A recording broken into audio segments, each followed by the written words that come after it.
I think I actually started the archive hour in response to a post that I wrote something.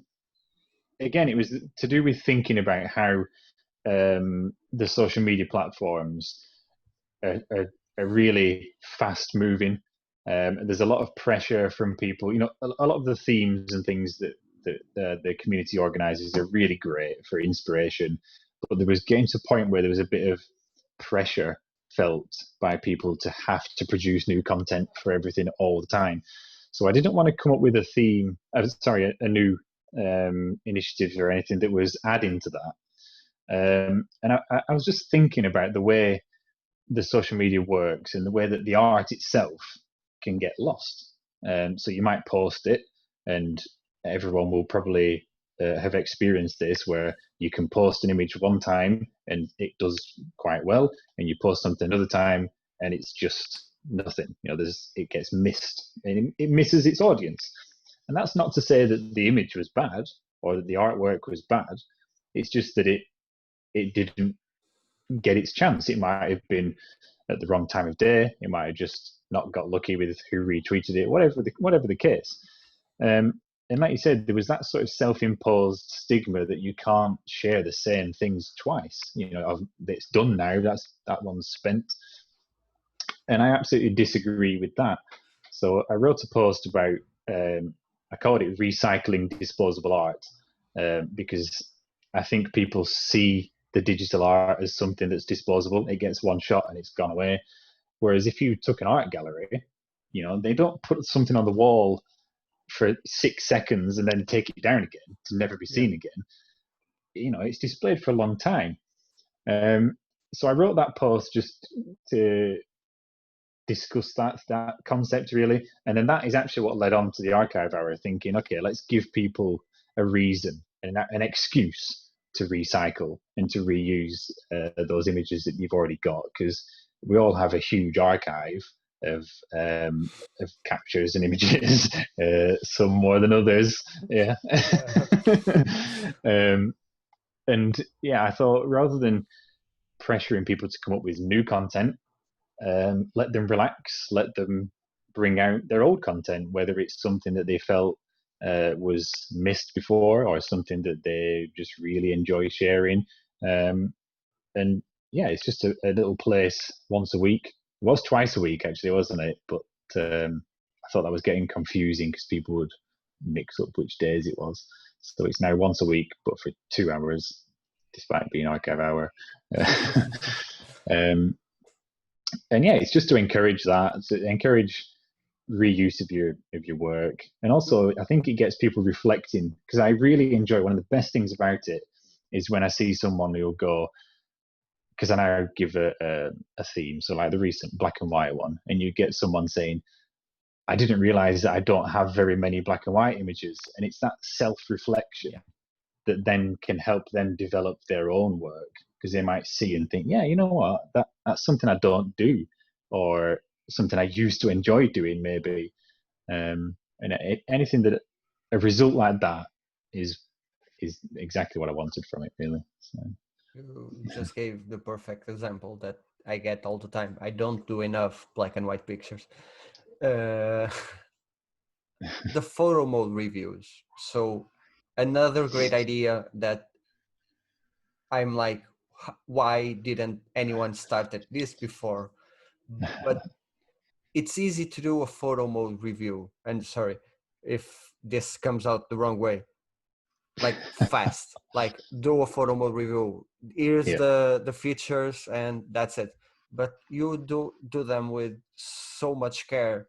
And your last one from Ghost of Tsushima, I read it, and me and Kevin also comment on this with the Days Gone one, that we actually got to understand the features better because the way you explain the things.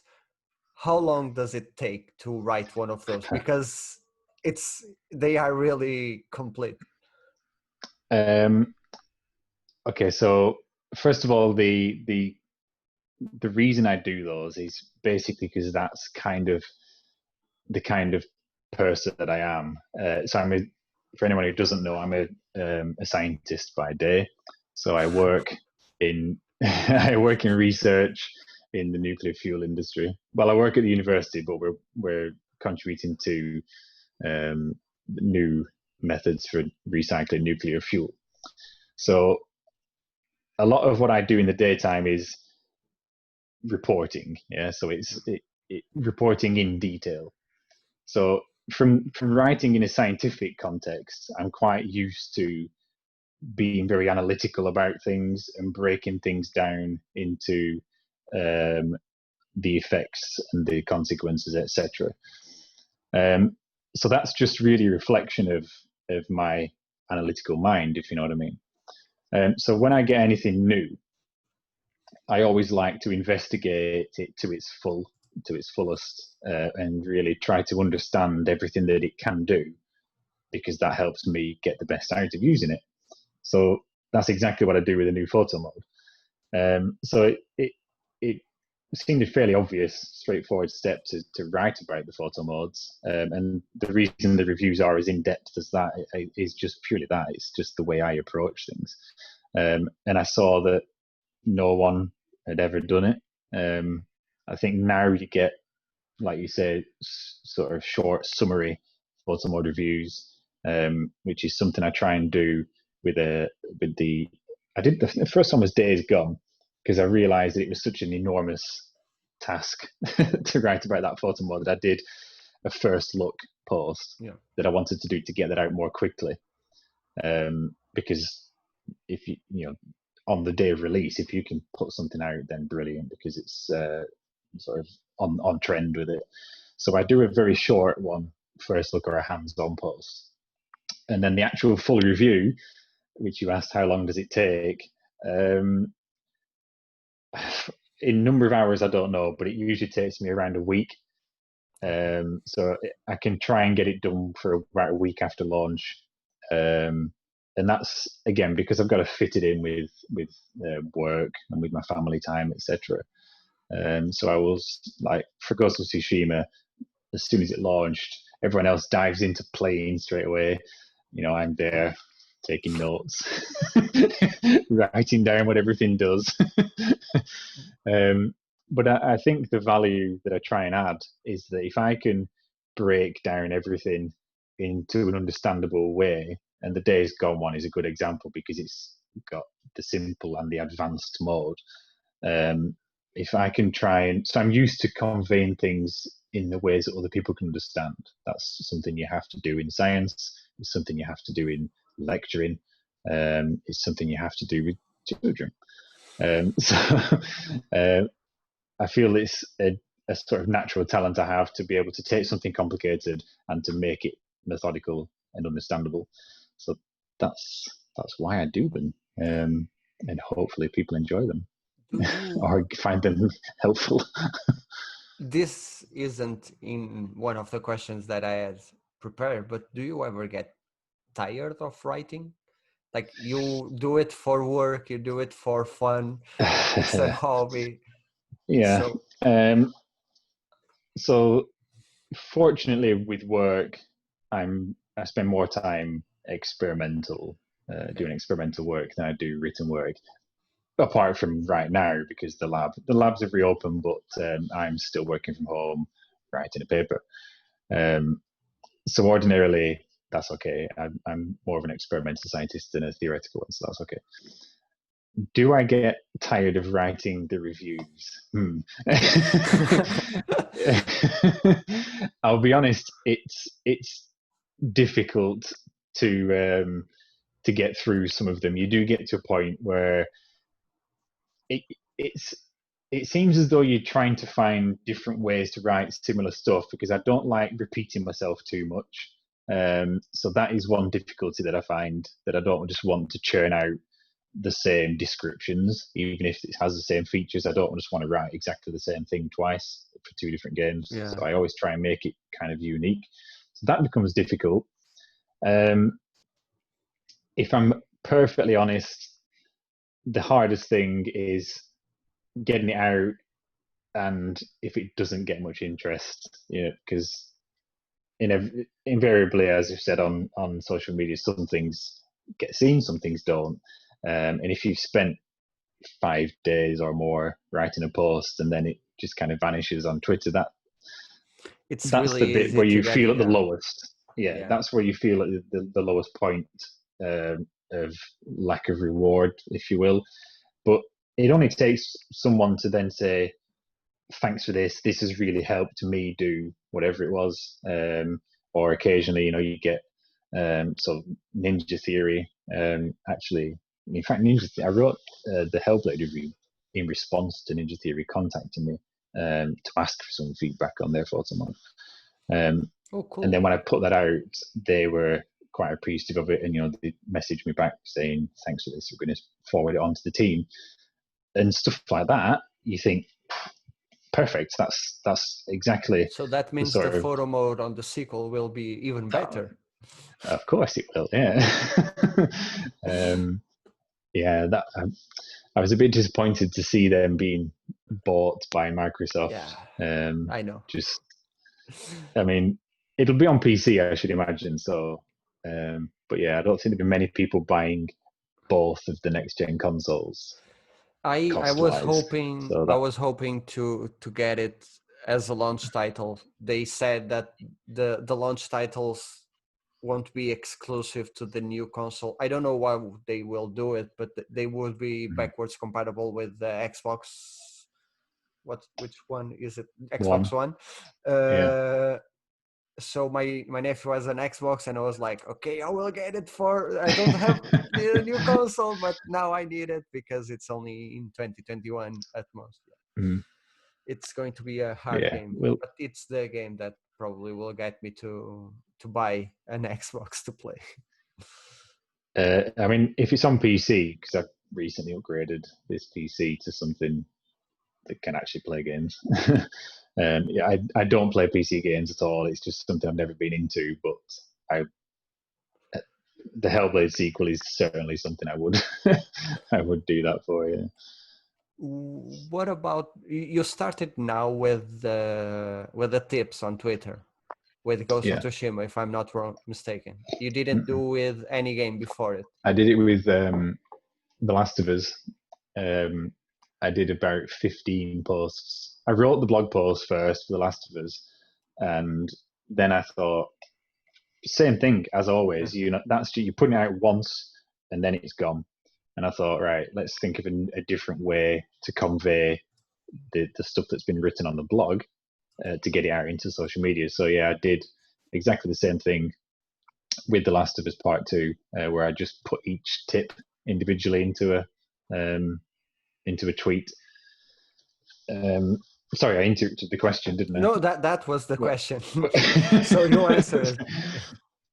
So yeah, I Something think it's that just a way to put it out there more times because different people will see each tip at different times, and hopefully they will maybe follow the link and see the others, or look at my profile and that see the was rest. the lightning one. The lightning one from Ghost of Tsushima got me to read the whole Okay, tips list.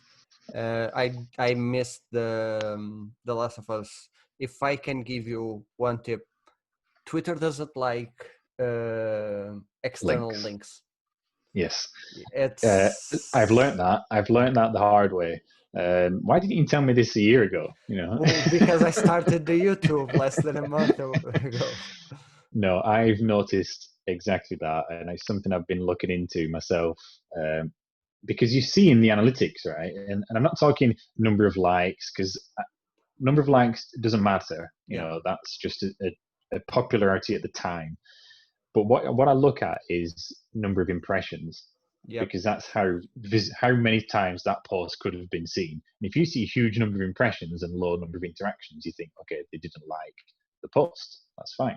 But if you just see that your actual interactions of impressions are low, then the problem was that nobody saw it. And I see if you look at every post without a link, it has a higher number of impressions than every post Yeah. that I have with a link. So what I did just the other day was I reshared because Horizon has come out on PC On now. PC. Yeah. So I thought, okay, let's changed the approach. So rather than putting the review post up there with a link, I put the review post with a few excerpts from it, and then the link is in the reply at the bottom. Oh, And that's smart.